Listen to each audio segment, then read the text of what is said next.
सादर नमस्कार, सादर जय जिनेंद्र। क्षमा ब्रेकिंग जैन न्यूज प्रतिदिन प्रातः, दोपहर एवं रात्रि में देश भर से संपूर्ण जैन समाज से संबंधित सही और सकारात्मक समाचारों के लिए देखना और सुनना न भूलें। साथ में आपसे विनम्र निवेदन है कि यदि आपने इस चैनल को सब्सक्राइब नहीं किया है तो कृपया अवश्य कीजिए और शेयर और लाइक करके धर्म प्रभावना में सहयोगी एवं सहभागी बनिए। जालना महाराष्ट्र में हुआ विद्या विराग शिष्यों का मंगलमय मिलन, एक मंच से हुआ प्रेरणादायी उद्बोधन। गत दिनांक 25 जून 2025 को समाधिस्थ परम पूज्य आचार्य श्री विराग सागर जी महाराज के समाधिस्थल जालना महाराष्ट्र में संत शिरोमणि परम पूज्य आचार्य भगवान श्री विद्यासागर जी महाराज के शिष्य पूज्य निर्यापक जैन मुनि श्री वीर सागर जी महाराज सत्संग एवं परम पूज्य आचार्य श्री विराग सागर जी महाराज के शिष्य पूज्य उपाध्याय जैन मुनि श्री विरंजन सागर जी महाराज सत्संग का हुआ मंगलमय मिलन। इस अवसर पर पूज्य निर्यापक मुनि श्री वीर सागर जी ने अपने उद्बोधन में भक्तों को यहां पर संत भवन बनाने की प्रेरणा दी तो उपाध्याय मुनि श्री विरंजन सागर जी महाराज ने बताया कि मैं भी सन 2000 में आचार्य श्री विद्यासागर जी के पास संघ में भर्ती होने गया था। लीजिए सुनिए दोनों मुनि श्री के महत्वपूर्ण उद्बोधन। पता नहीं पुण्य कब पाप में बदल जाए, समय का पता नहीं होता है, समय का पता नहीं चलता, इसलिए पुण्य कार्य अच्छे समय पर कर लेना चाहिए। आज सौभाग्य है, पुण्य है और मेरा भी पुण्य है कि मैं आया था जालना में कि एक दिन आहारचर्या करूंगा और उसके बाद गुरु दर्शन की भूमि पर निकलेंगे और वहाँ 2 दिन रह कर के कचनेर की ओर विहार करेंगे। लेकिन पुण्य ही कहें कि कुछ पुण्य ऐसा होगा कि शरीर की स्वस्थता ठीक ना होने के कारण सब महाराजों का मन होगा कि 1-2 दिन जालना विश्राम कर लें, क्योंकि लगातार इंदौर से बिहार चल रहा है और 600 किलोमीटर लगातार चलते आए, सब थक गए थे। 2 दिन यहाँ रुकने का अवसर 3 दिन मिल गया और ऐसे बीच में ही निर्यापक श्रवण वीर सागर जी महाराज का आगमन की बात सुनी तो कल भी मुझे जाना था, लेकिन जब अजय चाचा ने कहा कि महाराज आ रहे हैं तो मैंने कहा ठीक है, हम लोग भी यहीं रुकेंगे, क्योंकि संत जब आ रहे हैं तो संतों के साथ एक बार, क्योंकि आप लोग तो गाड़ी वाले हो, जहां उठाओ जब मन करे जब चले जाओ, दर्शन कर लोगे, मिल जाओगे। लेकिन हम लोग तो पद विहारी हैं, कौन किस दिशा में निकलता है, क्योंकि कोई समय पता नहीं चलता है संत कौन से दिशा में कब जबलपुर थे और जबलपुर से किसने विचार किया था कि हम लोग महाराष्ट्र में आएंगे और महाराष्ट्र में चातुर्मास करेंगे। महाराष्ट्र में पहली बार आना हुआ, मन में नहीं था महाराष्ट्र आना है, वो तो सिर्फ गुरु भूमि का दर्शन का भाव था कि गुरु भूमि के उस समाधि स्थल के दर्शन करना है और इस उद्देश्य से यहाँ आए तो महाराष्ट्र में आने को मिल गया। और महाराष्ट्र क्योंकि बुंदेलखंड तो सभी महाराज बुंदेलखंड में आनंद ही आता है, वो आनंद ले ही रहे थे 5 साल से बुंदेलखंड में, लेकिन अब यहाँ अवसर मिला है और इसी बीच में आज वीर सागर जी महाराज अपने संघ के साथ आज यहाँ पर मंगल आगमन हुआ। मन हर्षित है, प्रफुल्लित है, क्योंकि ये जब संत आपस में मिलते हैं तो समाज के मन भी प्रसन्न होते हैं, समाज भी आनंदित होती है और समाज एक सूत्रधार में बंध करके चलती है। आज बहुत जरूरत है हमारी समाज को एकजुट करने की और एक साथ रहने की बहुत जरूरत है। हम बटे ना, और यही भाव से हमारे वीर सागर जी महाराज ने भी बहुत अच्छा स्नेह वात्सल्य दिया और निश्चित है जब संत का वात्सल्य मिलता है, स्नेह मिलता है तो आनंद आता है और एक दूसरे मन प्रसन्न हो जाता है और उन्होंने भी बड़ा स्नेह दिया है। निश्चित है मैं आनंदित हूँ ऐसे ही समय समय पर जब भी समय मिलेगा फिर पुनः मिलेंगे। इसी मंगल भावनाओं के साथ आप सब लोगों के लिए मंगल शुभ आशीर्वाद है। एक प्रण जरूर लेकर के जाना, संकल्प जरूर लेना कि एक सुव्यवस्थित संतों को रुकने का स्थान जरूर आपको बनाना है। तो कैसे बनाना है, कब बनाना है, वो आपके ऊपर है, लेकिन उसको करना जरूर है। और महाराज आशीर्वाद दे रहे हैं उस बात के लिए, तो आप सब लोग आशीर्वाद जरूर लें, क्योंकि जालना तो अब एक ऐसा स्थान हो गया कि यहाँ संतों का आगमन तो आए दिन होता ही रहेगा। क्योंकि सारे संतों की भावना ये रहती है कि जहाँ समाधि स्थल है, चाहे डोंगरगढ़ हो, पूज्य आचार्य भगवान गुरुदेव विद्यासागर जी महाराज, चाहे गुरुदेव विराग सागर जी महाराज हो। जब पहली बार मैं गुरुदेव के पास तिलवारा में 2000 में जब मैं पहली बार गुरुदेव के पास गया, उस समय कहा गुरुदेव आगे बढ़ना है, संघ में भर्ती होना। तो गुरुदेव ने एक शब्द पूछा, कमल और पवन भैया साथ में थे, उन्होंने पूछा कितनी रोटी खाते हो? मैंने कहा गुरुदेव 2 3। अभी अभ्यास करो और अभ्यास करो। और उसके बाद संयोग नियोग ऐसा होता है, सबका अपना अपना भाग्य नियुक्त है। और ऐसा संयोग गुरुदेव का सानिध्य मिला, दीक्षा हुई, और गुरु के निमित्त से दीक्षा होकर के जब दीक्षा हुई 2016 में मुनि दीक्षा, क्षुल्लक दीक्षा तो 6 में हो गई थी, मुनि दीक्षा 16 में हुई। तो उसके तत्पश्चात 2 महीने बाद ही आचार्य भगवान कुंडलपुर में विराजमान थे। दमोह में मेरी दीक्षा हुई। तो हम लोगों को कुम्हारी पंच कल्याणक में जाना था, तो वहीं कुंडलपुर से निकलना था। आचार्य भगवान के दर्शन हुए और 2 दिन का प्रवास गुरुदेव के साथ आशीर्वाद मिला, उनका मार्गदर्शन मिला। ये क्षुल्लक अवस्था में थे विश्वम्भर सागर जी। तो हम लोग सुबह के वक्त में गुरुदेव की वैयावृत्ति कर रहे थे, चरण को दबा रहे थे। उसी समय गुरुदेव बड़ी प्रसन्न मुद्रा में बैठे थे, 2-3 साधु और कमरे में थे। तो इन्होंने कहा, आचार्य भगवान हम लोग छोटे छोटे शिष्य अभी मोक्ष मार्ग पर बढ़े हैं, तो कोई ऐसा मंत्र, कोई ऐसी जाप, कोई ऐसा उपाय बताएं जिससे हम अपनी साधना नैतिचार और विशुद्धि को बढ़ाएं। तो आचार्य श्री बड़ी प्रसन्न मुद्रा में हंसते हुए बोले, अरे छोटे छोटे महाराजों, नवोकार मन से बड़ा तो कोई मंत्र ही नहीं है। उठते बैठते चलते फिरते हर समय नवोकार मंत्र का जाप करिए। और धवला जी में सबसे पहले नवोकार मंत्र को लिखा। ऐसा आचार्य भगवंत का हमेशा आशीर्वाद मिलता रहा है, और आचार्य भगवान का भी आशीर्वाद हम लोगों के लिए खूब मिला है। और ब्रह्मचारी अवस्था के पहले गृहस्थ अवस्था में भी खूब सेवा की तिलवारा में चातुर्मास के दौरान। निश्चित है आज पुनः ऐसे ही संयोग ऐसा बना कि सभी संत एक साथ बैठे हैं। समय आने पर आप सब लोग ऐसे ही संतों को इस जगह पर भी रोकें और इस स्थान पर रोक करके और संतों का लाभ लें और पुण्य अर्जन करें। सभी के लिए मेरा मंगल मंगल शुभ आशीर्वाद है। बोले ओम शांति। बड़ी प्रसन्नता हुई, लेकिन आज हमें थोड़ा सा दुख हो रहा है। हृदय में एक पीड़ा हो रही है। पीड़ा इसलिए हो रही है, मिलकर की पीड़ा नहीं हो रही। अभी चर्चा चल रही थी, विगत वर्ष 2024 जैन इतिहास का सबसे दुखद वर्ष।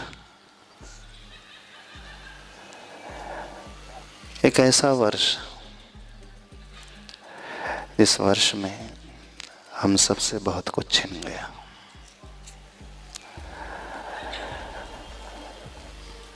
ऐसा लगता है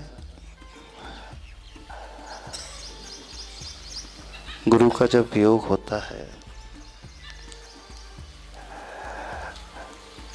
तो सब कुछ हमारे हाथ से चला जाता है। दुनिया में सब कुछ मिलना सुलभ होता है, हम सब कुछ पा सकते हैं, भगवान मिलना भी सुलभ है, प्रभु हमें मिल जाते हैं।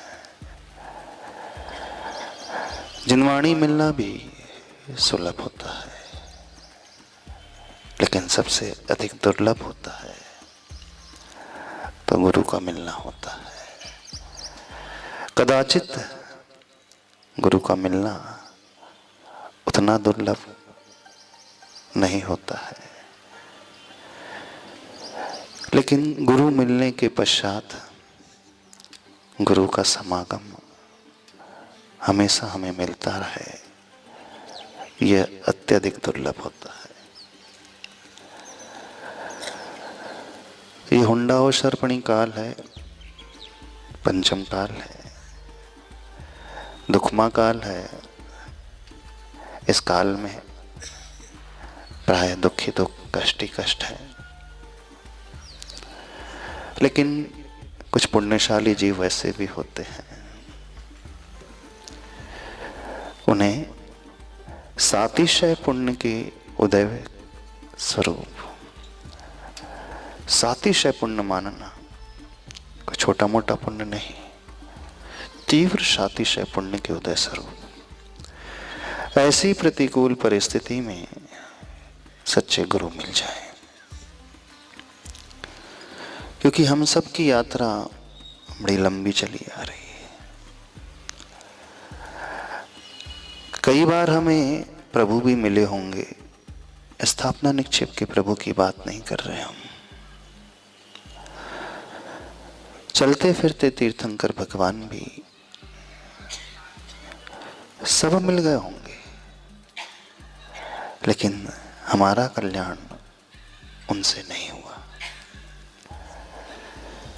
हमारा कल्याण जिनसे होता है, जो हमें ऊपर उठाने वाले होते हैं, जो हमें संभालने वाले होते हैं, जो हमें दिशा दिखाने वाले होते हैं, जो हमारा हाथ पकड़ने वाले होते हैं,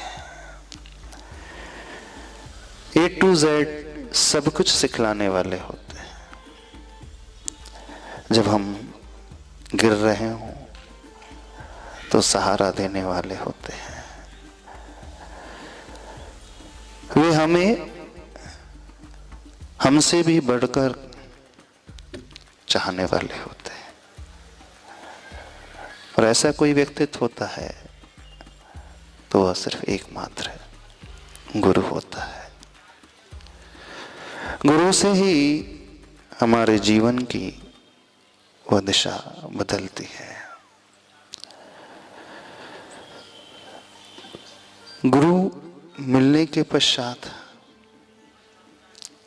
हम इतना सौभाग्य अपना मानते हैं जितना सौभाग्य पहले कभी नहीं माना। लेकिन कर्मों का उदय एक जैसा सबका नहीं होता, किसी का भी नहीं होता।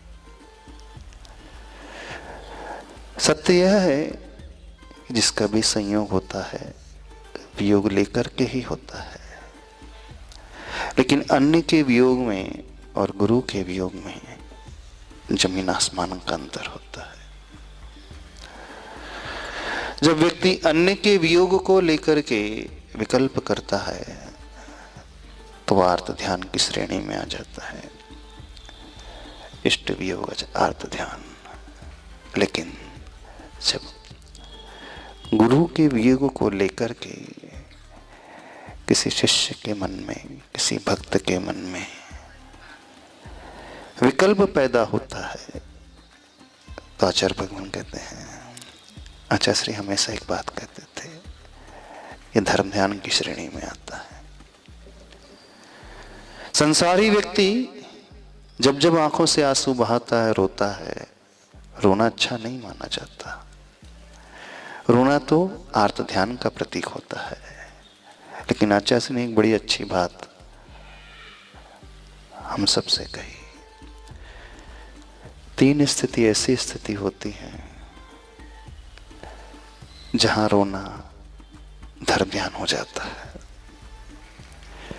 व्यक्ति पंचेंद्री के विषयों के वियोग को लेकर के रोता है, मोह के कारण परिवार के सदस्यों के वियोग को लेकर के रोता है। यह सब रोना धन के वियोग को लेकर के, घर के वियोग को लेकर के, शरीर के वियोग को लेकर के, ये सब रोना आर्त ध्यान की श्रेणी में। लेकिन कुछ परिस्थिति ऐसी भी होती हैं जब हमारी आंखों में आंसू आ जाए, जब हमारा हृदय व्यथित होने लगे, पीड़ित होने लगे, सांसारिक लोगों को लेकर, सांसारिक वस्तु को लेकर के नहीं, पंच परमेष्टि को लेकर के यदि हमारे मन में विकल्प उठने लगे, गुरु को के वियोग को लेकर के हमारे मन में विकल्प उठने लगे, आंसू आने लगे, तो ये आंसू आर्त ध्यान के प्रतीक नहीं, ये आंसू धर्म ध्यान के प्रतीक होते हैं। रो तो यहां पर भी रहा है व्यक्ति, इसलिए नहीं रो रहा है हमारे गुरु चले गए, बल्कि इसलिए अब कौन हमें शिक्षा देगा, कौन हमारे ज्ञान का विकास करेगा, कौन हमारी विकृति से हमें ऊपर उठाएगा, कौन हमारी आत्मा को शुद्ध करेगा, कौन हमें सही रास्ते पर हमेशा चलाता रहेगा।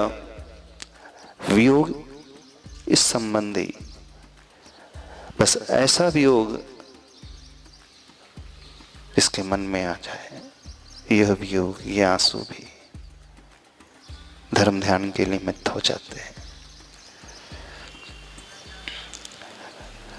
दूसरा वो वियोग का क्षण होता है अथवा दूसरे आंसू की बात आती है जब संसारी व्यक्ति किसी अन्य के दुख को देख करके अपनी आंखों में करुणा का भाव ला लेता है और उसकी आंखें नम हो जाती हैं। यहां भी आंखों में नमी है, पर यह नमी धर्म ध्यान की ओर ले जाने वाली है, क्योंकि हमें दूसरों के कष्ट देखे नहीं जा रहे, दूसरों की पीड़ा नहीं देखी जा रही। तीसरा वह क्षण, उस समय में भी हमारी आंखों में आंसू आ जाते हैं, और वो आंसू जब हम पश्चाताप की अग्नि में जलते हैं, जब हम प्रायश्चित की अग्नि में जलते हुए अपनी आंखों से आंसू बहाते हैं। यहां पर भी आंसू आ रहे हैं, लेकिन ये आंसू भी धर्म ध्यान के लिए, धर्म ध्यान को बताने वाले, उस संकेत को देने वाले। आप सभी जालना वालों, आपकी आंखों में भी बहुत बार आंसू आए हैं, आए हैं ना? क्यों आए हैं? अपने बच्चों के लिए आए हैं। बच्चों के लिए आए हैं ना? किसके लिए आए? अपने घर मकान के लिए, अपने शरीर के लिए। लेकिन जानना वालों को आंसू शायद गुरु के वियोग में नहीं आए होंगे। आए? आए? नहीं आए, लगता तो नहीं है।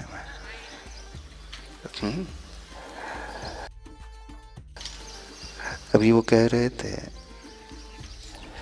कि हमारा संत निवास बन नहीं पाता है, तो जानना कि ये मिट्टी में लिखा हुआ है कि जब तक 14 साल का वनवास पूरा नहीं हो जाता तब तक कोई कार्य पूरा नहीं होता, सफल नहीं होता। आपके श्रेयांशनाथ भगवान भी 14-15 साल बाजू के घर में बैठे रहे थे, पाटनी जी के मकान में। जब वो वनवास पूरा हुआ तब मंदिर में वो आकर के बैठे। 2012 में निर्यापक श्रमण श्री समता सागर जी आए थे, उन्होंने संत निवास की भूमिका बनाई थी। 2025 हो गया, 13 साल कंप्लीट हो गए, 2026 तक संत निवास बन ही जाएगा।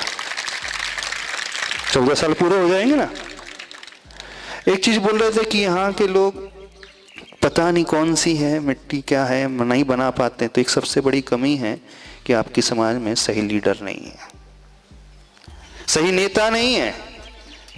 सारे नेता जहां हो जाते हैं वहां काम बिगड़ जाता है। एक लीडर होना बहुत आवश्यक है। जब तक एक लीडर नहीं होगा कुछ नहीं हो सकता। मुनि संघ में देखो, अहिमेंद्र जो होते हैं उनका कोई लीडर नहीं होता है ना। मुनि संघ में सारे के सारे निर्देश देने लगे तो चल सकता है। गुरु का होना बहुत आवश्यक है। गुरु जो लीडर की भांति हैं, गुरु ही आज्ञा देते हैं, गुरु ही निर्देश देते हैं, गुरु ही संकेत देते हैं, गुरु ही प्रायश्चित करते हैं, गुरु ही शिक्षित करते हैं, गुरु ही दीक्षित करते हैं, सारे कार्य वो कर रहे हैं। तब वो संघ का संचालन व्यवस्थित होता है। ऐसे ही समाज का संचालन यदि व्यवस्थित करना चाहते हो तो आपके समाज में 90 नेता, 9 चौधरी और 1 जनता है तो क्या होगा? एक ही जनता बची है। तो हम थोड़ा सा ये कहना चाहते हैं, उस गणित को बदल दो, 90 जनता ला लो, हाँ 9 जो है टीम के सदस्य ला लो, 9-10 और 1 नेता बना लो, तो बहुत जल्दी काम हो जाएगा संत निवास का। हाँ अजीत छावड़ा जी, क्या ये आपके ऊपर जिम्मेदारी, अगली बार आए तो चतुर्मास करने के लिए संत निवास मिलना चाहिए, बनना हुआ आना चाहिए। जैसे ही महाराज जी कह रहे थे कि अभी यहाँ पर समाधि स्थली बनी है तो संतों का आगमन यहाँ पर हमेशा होता रहेगा। अब कि हम डूंगरगढ़ से दर्शन करते हुए आ रहे हैं जहाँ आचार्य भगवान की समाधि हुई थी 18 फरवरी 2024 में। अभी 1 वर्ष हुआ समाधि दिवस मना करके आ रहे हैं। जब उस भूमि को स्पर्श किया, उसके चरण छुए, उस माटी को छुआ, माटी का एक एक कण आचार्य भगवान की स्मृति को दिला रहा है। माटी का एक एक कण आचार्य भगवान की छवि को बताने वाला है। मंदिर जहाँ स्थापना निक्षेप के प्रभु होते हैं, लेकिन एक क्षेत्र होता है, वह क्षेत्र जिसे निषेधिका कहा जाता है, वह क्षेत्र एक लाइव क्षेत्र होता है, जीवंत क्षेत्र होता है। आप सम्य शिखर से जाते हो, सम्य शिखर में कोई प्रतिमा नहीं है, टोकों में 24 टोकों में कोई भगवान वहां पर नहीं बैठे हैं, वहां सिर्फ चरण चिन्ह है, वहां सिर्फ माटी है। लेकिन उस माटी को जैसे ही स्पर्श करता है कोई व्यक्ति, स्पर्श भी ना करे, जैसे इस रेंज में पहुंचता है वहां की वर्गणा ही उसे प्रेरित करने लगती है, वहां की ऊर्जा ही उसे ऊपर उठाने लगती है, एक भाव उसके भीतर पैदा करने लगती है कि वो एक ऐसा क्षेत्र है जिस क्षेत्र में रह करके अनेक महापुरुषों ने आत्मा की साधना की, आत्म कल्याण किया। आज पंचम काल में हमें तो तीर्थंकर भगवान की वो भूमि साक्षात नहीं मिलने वाली है, वो केवली भगवान की भूमि नहीं मिलने वाली है। पंचम काल में यदि कोई भूमि मिलने वाली है, एकमात्र वो जीवंत भूमि जो होती है जहां उन आचार्य भगवंतों ने रह करके साधना की और जीवन के सबसे अंतिम लक्ष्य को प्राप्त किया। और वो अंतिम लक्ष्य होता है सरलिखना पूर्वक, समाधि पूर्वक मरण करना, इस देह को छोड़ देना। तो वो जीवंत तीर्थ क्षेत्र माना जाता है। डूंगरगढ़ क्षेत्र में जब दर्शन करने गए थे आचार्य भगवान, वहीं से दर्शन करते करते यहाँ आ रहे थे तो यहाँ पर भी वो क्षेत्र मिला जहाँ आचार्य श्री विराग सागर महाराज जी की समाधि हुई। 2024 का वर्ष ऐसा वर्ष जिस वर्ष में हमने बहुत कुछ खोया। आप लोगों ने क्या खोया हमें नहीं पता। क्या खोया होगा आप लोगों ने? आप लोगों की दृष्टि में तो एक आचार्य परमेष्ठी आचार्य भगवान गए होंगे, लेकिन हम लोगों की दृष्टि में तो हमारा सब कुछ चला गया, सब कुछ चला गया, कुछ नहीं बचा। वे गुरु नहीं, वे भगवान हैं, वे सब कुछ होते हैं। तो जहां गुरु की वो निषेधिका हो जाती है, वो क्षेत्र हो जाता है, वो क्षेत्र अपने आप में जीवंत क्षेत्र माना जाता है। सबसे ज्यादा एनर्जेटिक क्षेत्र माना जाता है, ऊर्जा से भरा हुआ क्षेत्र माना जाता है। आप लोग सौभाग्यशाली हो, ऐसा स्थान आप लोगों को मिला है। लेकिन थोड़ा सा हम जागृति को लाना है। पाटनी परिवार ने इतना बड़ा कार्य किया ना। जिस भूमि में बैठ करके अपन यहाँ बैठे हुए हैं, शिलान्यास हुआ था 2 वर्ष पूर्व, संत निवास की भावना भाई थी, घोषणा हुई थी, सब कुछ हुआ था। तो देखो उस पाटनी परिवार ने इतना बलिदान दिया, इतना त्याग किया, इतना दान दिया संत निवास के लिए, और उसी पाटनी परिवार ने उसके लिए भी दान दिया। देखो अनुमोदना करो उस परिवार की। अब उन्होंने तो अपना कार्य कर दिया, अब समाज की जिम्मेदारी क्या है? किसकी जिम्मेदारी होगी ये? बोलिए। पर लीडर कौन बनेगा? जब तक सही लीडर नहीं होगा कुछ नहीं होने वाला। हमें पूरा भरोसा है, अजीत छावड़ा जी को जब जिम्मेदारी दी थी तो उन्होंने पूरे कैंपस को खाली करा दिया, पूरी बाउंड्री वॉल बनवा करके रख दी है। अब अजीत छावड़ा जी आपकी जिम्मेदारी है, आए जब आए तो यहाँ पर संत निवास बना हुआ मिलना चाहिए। खड़े हो जाओ थोड़ा सा। हाँ, संकल्पित करा रहे हैं आपको। हाँ, जब अगले बार आएंगे तो संत निवास बना मिलेगा कि नहीं मिलेगा? बोलिए, अरे बोलो तो सही कुछ। हाँ, नहीं तो मुंह बंद, वही तो मुंह खोलना है अभी। जब तक संकल्पित नहीं होंगे कुछ नहीं होने वाला। और एक बात याद रखे, जो लीड करता है उसे गाली भी सुनना पड़ता है, सत्य नियम है। जो नेता होता है उसे सुनना भी पड़ता है। आचार्य भगवान ने इतने बड़े बड़े कार्य किए, आचार्य भगवान के कई विरोध करने वाले विरोधी भी तैयार हो गए, पर आचार्य भगवान ने नहीं छोड़ा। बोले मुझे मालूम है, मैं आगम के अनुरूप चल रहा हूँ। इतने बड़े बड़े तीर्थों का जीर्णोद्धार हुआ, इतने बड़े तीर्थों का सृजन हुआ, कुंडलपुर की रचना हो गई, बड़े बाबा का मंदिर बन गया, बड़े बाबा सिंहासन में बैठ गए। उस समय कई लोगों ने विरोध किया। दुनिया तो गुरु को भी नहीं छोड़ती, दुनिया तो आज तीर्थंकर को नहीं छोड़ती, दुनिया तो राम को नहीं छोड़ती, सीता को नहीं छोड़ती, किसी को नहीं छोड़ती। हमें कैसे छोड़ देगी दुनिया? छोड़ ही नहीं सकती, संभव ही नहीं। तो ये धारणा नहीं बनाना कि जब सारे सहयोगी होंगे, हाँ में हाँ मिलाने वाले होंगे तभी हमारा कार्य होगा। ऐसा नहीं होता है। जितने भी बड़े कार्य होते हैं, अच्छे कार्य होते हैं, उसमें विरोधी तो होते हैं। श्रेयांसी बहुविघ्नानि, तो विरोधी है, इसका मतलब कार्य बड़ा श्रेयस्कर है। अब इसी में हमें आगे बढ़ना, अच्छे से कार्य करना है, मिलकर के करना है, सबको साथ लेकर के करना है। पूरे परिवार को, कहाँ पहाड़ी परिवार, पाटनी परिवार, सबको साथ लेकर के करना है। लेकिन एक लीडिंग पोजीशन पे रहने वाला व्यक्ति चाहिए जिसकी सब कुछ सुन सके। आप लोगों ने बहुत अच्छा काम किया, पूरा कैंपस खड़ा कर दिया, बाउंड्री वॉल खड़ी कर दी, पूरी वो पुरानी स्कूल थी वो भी हट गई, इतना तो हो गया। पर वह दिन अब जल्दी से आ जाए कि यहाँ पर एक ऐसा भवन तैयार हो जाए जहाँ रह करके साधु साधना भी कर सके, और वो साधना करेंगे आपको पुण्य लाभ फ्री में बैठे बैठे मिल जाएगा। पर आप अभी वैसे आंसू नहीं बहा रहे हो, अभी वैसा धर्म ध्यान नहीं कर रहे हो। कहाँ नहीं कर रहे हैं ना? क्योंकि आपका घर बड़ा अच्छा है, बड़ा अच्छा है ना। कोई यहाँ झोपड़ी में नहीं रहता है, कोई टूटे फूटे मकान में नहीं रहता है, कोई कचरा घर में नहीं रहता है। और हम जहाँ बैठे हैं, क्या है आगे पीछे, क्या है बताइए? आंखों में वो आंसू की बूंद नहीं आती कि हमारे गुरु एक छोटे से कमरे में रह जाए, दूसरे कमरे में रह जाए। आप लोगों की धारणा है बोले मोक्ष मार्ग में चलने वाले साधु तो जो होते हैं सब कुछ सहन करने वाले होते हैं, परीक्षा भी सहन करने वाले होते हैं, अवसर भी सहन करने वाले होते हैं। तो तब तक सहन नहीं करेंगे तो साधना कैसे होगी? तो आप लोग बहुत अच्छा निमित्त देते हो कि महाराज जी यहाँ आइए, खूब परीक्षा सहन करीजिए। हवा भी नहीं है, वेंटिलेशन भी नहीं है, लाइट भी नहीं है, आप रहो, सहन करो। इसी से कर्म की निर्जरा आपकी होने वाली है, ठीक है ना? कर्म निर्जरा का बहुत अच्छा साधन दे रहे हैं सभी लोग, दे रहे हो कि नहीं? नहीं, बहुत अच्छी भावना है, क्योंकि आप जल्दी चाहते हो कि जल्दी कर्मों की निर्जरा हो, जल्दी जो ऊपर उठे, ये चाह रहे हैं ना? नहीं, अरे आंखों में आंसू आना चाहिए। हमारा घर इतना बड़ा, यदि हमारा कोई केस चल रहा हो ना पड़ोसी से, तो लड़ भिड़ करके सब एडजस्ट कर लेते हैं। समाज की बात आती है, वो देखेगा, ये देखेगा, वो देखेगा, मेरी जिम्मेदारी क्या है? मैं तो एक छोटा सा सदस्य हूं, बस हाथ सबने खींच लिए। फिर चेतन यही होता है कि नहीं? यानी जब तक व्यक्ति उन प्रभु को अपना नहीं स्वीकारता, गुरु को अपना नहीं स्वीकारता, मंदिर को अपना स्वीकारता नहीं है, तब जब तक वो संत निवास को अपना नहीं स्वीकारेगा, तब तक वो बनाने के लिए प्रेरित भी नहीं होगा। ऊर्जा भी उसके भीतर नहीं आएगी, विकल्प भी उसके भीतर नहीं उठेगा। आपको लगता है सामाजिक काम है, समाज वाले जाने, यही है ना? कौन जानेगा? छावड़ा जी कौन जानेगा?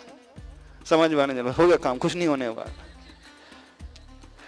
जो पीड़ा आपको अपने अधूरे मकान को देखते हुए होती है, अपने अधूरे प्लाट को देखते हुए होती है, वो पीड़ा यदि आपको संत निवास नहीं बन रहा है उसे देखते हुए हो जाए, वो पीड़ा आपको मंदिर नहीं बन रहा है उसे देखते हुए हो जाए, वो पीड़ा गुरु के अभाव में हो जाए, गुरु के वियोग में हो जाए, गुरु को कोई प्रतिकूलता हो रही वो पीड़ा हमें हो जाए, तो समझना सबसे बड़ा धर्म ध्यान आपका है ये। लेकिन वो धर्म ध्यान करना आप लोग नहीं जानते, बड़े स्वार्थी लोग हैं। हमारा बड़ी सब अपने अपने में लगी रहती, खंडेलवाल समाज।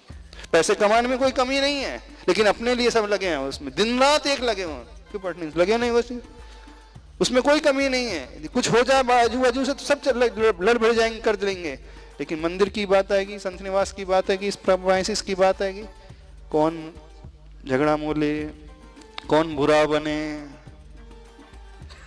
बुरा बने बिना बड़े बड़े कार्य नहीं होते, बिना बलिदान दिए कभी कुछ अच्छा नहीं होता है। देश को आज़ादी मिली तो कई लोगों को बलिदान देना पड़ा। मोक्ष मार्ग की प्रभावना यदि करना हो तो देखो कैसे कैसे महान आचार हो गए, अपना बलिदान दे दिया। आचार्य अंकलंग देव निकलंग ने उनका बलिदान है, आज हम इस सब दृश्य देख पा रहे हैं, आज हम सब कुछ कर पा रहे हैं अच्छे से। आचार्य शांति सागर महाराज जी का बलिदान है, हम अच्छे से विचरण कर पा रहे हैं। वे महान आचार्य हो गए जिनकी साधना, उसके कारण हमें सब कुछ बना बनाया मिल गया, हमें तो कुछ करना ही नहीं। आज वर्तमान में कहाँ करना पड़ रहा है। पहले के आचार्यों को देखो, जब कुछ नहीं था कितनी प्रतिकूलता थी, विहार करने में प्रतिकूलता थी, रोड की प्रतिकूल, सब कुछ प्रतिकूलता थी, और उन्होंने सब कुछ बना करके हमें हाईवे बना करके दे दी। हमें क्या करना है, हमें बैठ कर चल सिर्फ साधना ही करना और कुछ नहीं करना है। आपके बाप दादाओं को देखो कितनी प्रतिकूलता थी, उन्होंने कैसे धर्म को आगे लेकर के आए, कैसे मंदिर का निर्माण किया। आपको तो सब कुछ बैठे बिठाए मिल गया, मिल गया कि नहीं? क्या करोगे? दूसरों के कंधे पर जिम्मेदारी डाल दोगे कि हम वो संभालेगा, ये संभालेगा, ये करेंगे, वो करेंगे। ये भाव नहीं आना चाहिए, बल्कि ये भाव आना चाहिए कि मैं चैन से नहीं बैठूंगा, मैं चुपचाप सो नहीं पाऊंगा जब तक मेरे गुरु का मंदिर पूरा बनकर के तैयार ना हो जाए, संत निवास बनकर के तैयार हो जाए, तब तक मैं चैन से नहीं बैठूंगा। ये अंतरंग की भावना होना चाहिए। जिसके हृदय में अंतरंग की भावना आ जाएगी तो समझना वो सब कुछ कर सकता है। महाराज ने एक दृष्टांत सुनाया था, सूकर का दृष्टांत सुनाया था। त्रियंज गति में रहने वाला वह जीव अपने गुरु के लिए मर मिटता है। आप तो क्या करोगे? दूसरे को मार मिटाओगे। हाँ, क्या करोगे? एक छोटा सा जीव, ना समझ जीव, जिसके पास कोई ज्ञान नहीं, कोई विवेक नहीं, कोई पढ़ा लिखा नहीं, कोई मंदिर जाने वाला नहीं, कोई जिसको गुरु नहीं मिला, कोई समझाने वाला नहीं, कोई प्रवचन देने वाला नहीं, उसकी बुद्धि देखो कैसे जागृत हो गई। और आप लोग पढ़े लिखे, विवेकशील, ज्ञानवान, जिन्हें गुरुओं का समागम मिलता है, पूर्वजों के संस्कार मिले हैं, सब कुछ मिला है, मिल रहा है ना। तो एक वो जीव कहां से कहां तक उन्नति कर जाता है, और एक हम हैं सिर्फ अपने लिए जीने वाले। आप भी रोते हैं सिर्फ अपने बच्चों के लिए, लेकिन अपने बच्चों के लिए रोना यह आर्त ध्यान की श्रेणी में आता है। गुरुओं के लिए आंसू बहाना, प्रभु के लिए आंसू बहाना, यह धर्म ध्यान की श्रेणी में आता है। क्या करना है आप लोगों को? धर्म ध्यान करना है। हाँ, अब ये संकल्प लेकर के जाना है, जब तक संत निवास नहीं बनेगा हम एयर कंडीशन का यूज नहीं करेंगे।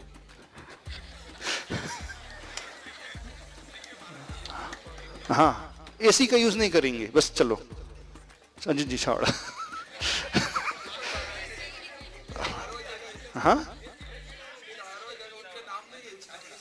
हाँ, उनके अजीत छावड़ा है, नाम में ऐसी है। ये संकल्प लो तो तब जागृति आई कि देखो, क्योंकि आप लोग हैं कर्म भूमि के जीव नहीं है, भोग भूमि के जीव हो सारे के सारे। बिना भोग भूमि के सुविधाओं के आप नहीं रह पाते हो। नहीं, भले ही कर्म भूमि में पैदा हुआ, पर हो भोग भूमि के जीव, बिना सुविधाओं के आप जीवन नहीं जी सकते। तो ये संकल्प लो कि जब तक संत निवास नहीं बना हम एसी का यूज नहीं करेंगे। तब आपको याद रहेगा कि नहीं, अभी एसी नहीं मिल रहा है तो अच्छे से जल्दी बनाओ, जल्दी बनाओ। नहीं, ये तब तो अंतरंग की वो पीड़ा जागृत होगी। देखो गुरु महाराज कैसे परिचय सहन कर जाते हैं, कभी ये अनुभव हम भी तो लेकर के देखे। और ये नहीं समझना कि महाराज जी लोग अपने लिए बनवा रहे हैं, अपने लिए नहीं बनवा रहे। इसी से आपका कल्याण होगा। एक आश्रय दान देने से वो जीव कहां से तिरंज गति से स्वर्ग पहुंच जाता है। तो जो श्रावक होता है, श्रावक का कल्याण एकमात्र जो होता है पूजा से होता है। और पूजा में एक वर्णन आता है, जब वह पूजा जो करने वाला श्रावक है अतिथि के लिए आवास दान देता है तो सबसे बड़ी पूजा मानी जाती, सबसे बड़ा समर्पण माना जाता। इससे आपका ही कल्याण होने वाला और किसी का कल्याण नहीं होने वाला। ये मत समझना आप गुरु के ऊपर उपकार करने वाले, मुनियों के ऊपर उपकार करने वाले, उनको आप क्या दोगे? आप कुछ भी नहीं दो तो खुले आसमान के नीचे बैठ जाएंगे, पेड़ के नीचे बैठ जाएंगे, सरकारी स्कूल में रुक जाएंगे, उसमें क्या होता है? वो तो रुकते ही हैं। कहाँ रुकते हैं महाराज जी लोग? हाँ, सरकारी स्कूल में तो रुकते हैं, हर नाइट में जहाँ बिहार करते हैं हर जगह कई सरकारी स्कूल मिलेगी, कोई मंगल कार्यालय मिलेगा, कोई झोपड़ी मिल जाएगी, कोई गोडाउन मिल जाएगी, और कहाँ रहे? तो आप लोगों ने बोला महाराज जी आप लोग इतना रुकते हो तो यहाँ भी 4 महीने रुक जाओ, क्या जाता है?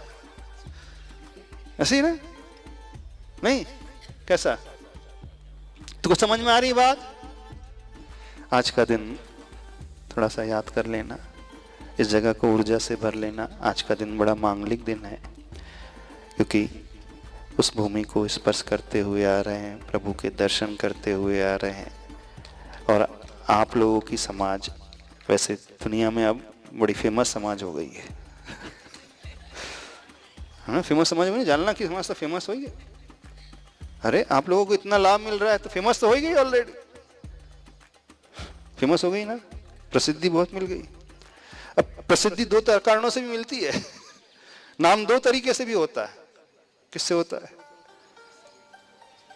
हाँ, राम का भी बहुत नाम हुआ, और किसका हुआ? और किसका हुआ? पर हमें पूरा विश्वास है आप राम जैसे कार्य करने वाले बन करके निकले, तब मानना आपने कुछ कार्य किया है। ज्यादा नहीं कहना चाह रहे हैं, अभी आपका समय भी हो रहा है।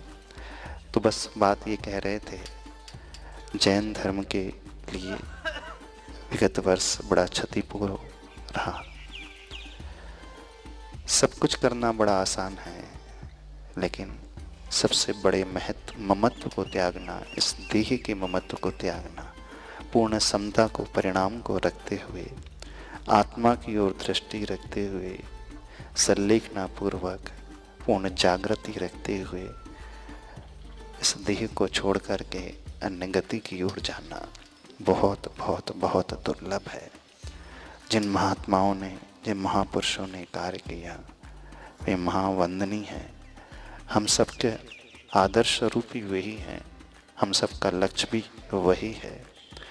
जिस लक्ष्य को उन्होंने पाया बस हम भी उसी प्रकार से वैसे ही लक्ष्य को पा सकें। जो संकेत गुरुदेव ने दिए, जो शिक्षा गुरुदेव ने दी, उस शिक्षा को हम अपने भीतर आत्मसात पूर्ण रूप से कर सकें और धर्म की प्रभावना करते हुए, प्रेम और वात्सल्य का परिचय देते हुए, आपस के मन मुटाव को दूर करते हुए, दूर कर दोगे ना? वैसे मूछ की लड़ाई बहुत चलती है यहाँ पे, मूछ है नहीं फिर भी बिना मूछ की लड़ाई चलती है। थोड़ा सा उसे भी छोड़ देना। जब भी कोई हमारे ईगो को ठेस पहुंचने वाली बात आए तो तुरंत उन आचार्य भगवंतों को याद कर लेना। वे महान आचार्य जो कभी विकल्प नहीं करते धर्म कल्याण के लिए, मोक्ष मार्ग की प्रभावना के लिए, आपके कल्याण के लिए। वे इतना सहन कर सकते हैं तो हमने थोड़ा सा सहन कर लिया तो क्या होगा? क्या होगा नहीं, बहुत कुछ अच्छा ही होगा। बस ये भावना भाना कि अभी तो ऐसे ही बैठे हैं, यहाँ बैठ कर के बहुत बड़े संघ आ सके और चातुर्मास कर सके और जालना वाली समाज को बहुत अच्छा लाभ मिलता रहे। अभी तो कम साधुओं का लाभ मिल रहा है, हो सकता भविष्य में अधिक से अधिक बड़े बड़े संघों का भी लाभ आपको मिलता रहेगा। और अब तो गारंटी हो ही गई। महाराज जी भी कह रहे थे बहुत लाभ मिलेगा, तो अब तो मिलने ही वाला है। तो अब अपनी शान को यदि और ऊपर बढ़ाना चाहते हो, नाक की लड़ाई को भी ऊंचा करना चाहते हो, तो ये कंपटीशन करो कि हमारी समाज का संत निवास ऐसा बनेगा कि दुनिया से लोग देखने के लिए आएंगे कि संत निवास कैसा होना चाहिए। Kshama breaking Jain news YouTube channel पर विज्ञापन देकर धर्म प्रभावना में बने सहभागी। विज्ञापन देने हेतु संपर्क कीजिए मोबाइल नंबर 9026900740 एवं समाचार एवं वीडियो भेजने हेतु WhatsApp number 9335236222। Kshama breaking Jain news YouTube channel देखने के लिए आपको बहुत बहुत धन्यवाद। सादर प्रणाम, सादर जय जिनेंद्र।